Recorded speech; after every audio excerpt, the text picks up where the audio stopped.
Roma está envenenada por dentro. Estamos a finales del siglo II a.C., tras la crisis de los Graco, más polarización, más lucha de facciones y una corrupción cada vez más visible. Y en el norte de África, una guerra que debía ser rápida se convierte en un desgaste humillante. Un rey africano, Yugurta, compra voluntades en el Senado, humilla a generales romanos y convierte una guerra fácil en un pantano de corrupción y vergüenza. Entonces llega un hombre con fama de incorruptible, Quinto Cecilio Metelo, cónsul del 109 a.C. Él cree que puede salvar el honor de Roma, imponiendo disciplina, castigando abusos y ganando la guerra como se hacía antes, pero esa misma rectitud lo convertirá en el enemigo perfecto para una nueva política, más brutal, más populista y mucho más peligrosa. Metelo pertenece a los Caecili Metelli, una de las familias más poderosas de la República tardía. En su carrera pública, llega al consulado en 109 a.C. y recibe una misión explosiva: enderezar el desastre romano en Numidia. Varios generales habían quedado marcados por incompetencia y, sobre todo, por acuerdos o actuaciones vistas como indignas. El caso más sonado fue el de Aulo Postumio Albino, que terminó atrapado y forzado a aceptar un pacto humillante tras una operación mal gestionada.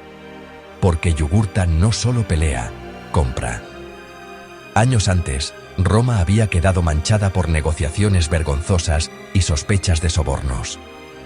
La guerra se había convertido en un espejo incómodo de lo que Roma estaba empezando a ser. Metelo llega con una idea sencilla: si Roma está perdiendo, no es por falta de valor, es por falta de orden y por exceso de corrupción. Cuando Metelo toma el mando en África, encuentra tropas desmoralizadas, mandos relajados, disciplina rota. Y su primera victoria no es contra Yugurta, es contra la dejadez. Restablece la disciplina, reorganiza el campamento, refuerza la logística y vuelve a imponer el estándar de un ejército romano serio. En campaña obtiene éxitos reales, asedia plazas, toma ciudades y golpea al enemigo en varias acciones. Pero Yugurta entiende que en un choque frontal puede perder, así que se refugia en el desgaste, las emboscadas y la guerra de movimiento. Uno de los momentos más tensos es la batalla del río Mutul. Yugurta intenta una trampa en terreno hostil, la lucha se vuelve caótica, el polvo y la sed lo cubren todo. Y aún así, el ejército romano evita el colapso. Metelo no compra paz, no se deja comprar, y eso, en teoría, debería convertirlo en el héroe. Pero en Roma, mientras él combate, alguien está contando otra historia. Sus enemigos, el entorno popular, lo señalan como el rostro del poder patricio, el aristócrata rígido que encarna a la vieja élite. Y mientras él intenta ganar una guerra con disciplina y paciencia, en la capital convierten esa misma paciencia en una acusación y preparan el terreno para apartarlo. En el Estado Mayor de Metelo hay un hombre ambicioso y brillante, Cayo Mario, su legado. Mario entiende algo que muchos aristócratas subestiman. En Roma, ganar guerras importa, pero controlar el relato importa más. Mientras Metelo sostiene una campaña difícil, porque Yugurta evita el choque decisivo, en Roma crece el mensaje de que Metelo alarga la guerra, y la batalla política empieza a eclipsar la militar. Metelo permite que Mario vuelva a Roma para presentarse al consulado. Y aquí llega el giro. Mario es elegido cónsul para el año 107, y mediante una ley aprobada en la asamblea, recibe el mando en Numidia, desplazando a Metelo. Metelo regresa, pero no como un fracasado. El Senado y parte del pueblo le conceden un triunfo, y desde ahí nace su nombre para la posteridad, Numídico. A partir de ese choque, Metelo se convierte en algo más que un general. Es una bandera política. Representa al bloque senatorial conservador, los optimates, que ven con miedo cómo líderes populares, como Saturnino y Glaucia, pueden saltarse equilibrios tradicionales y usar asambleas, juramentos y presión callejera para imponer decisiones. Y a la vez, Metelo encarna un ideal romano muy potente, el hombre que prefiere perder poder antes que perder principios. Esa reputación será su escudo, y también su condena. Porque pronto Roma entrará en una fase en la que no ceder ya no se paga con una derrota electoral, sino con el exilio. A finales del siglo II a.C., el tribuno Lucio Apuleyo Saturnino impulsa una ley agraria.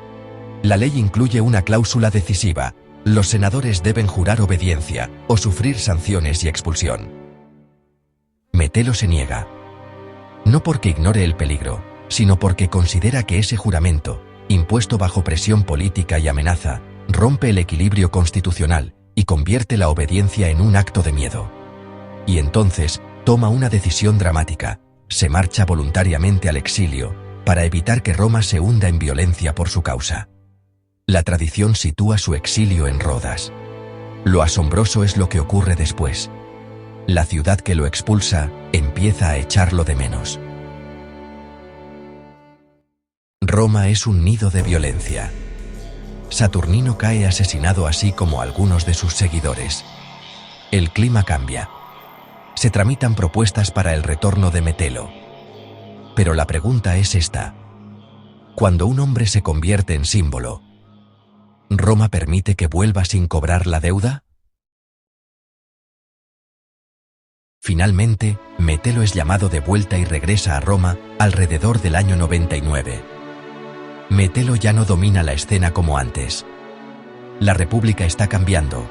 Ahora, el conflicto no es solo entre familias, es entre modelos de poder.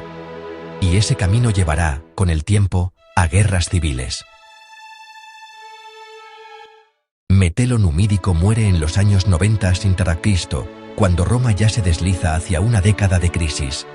En vida, la política lo venció, lo apartaron, lo empujaron al exilio, y el equilibrio de la República cambió sin él.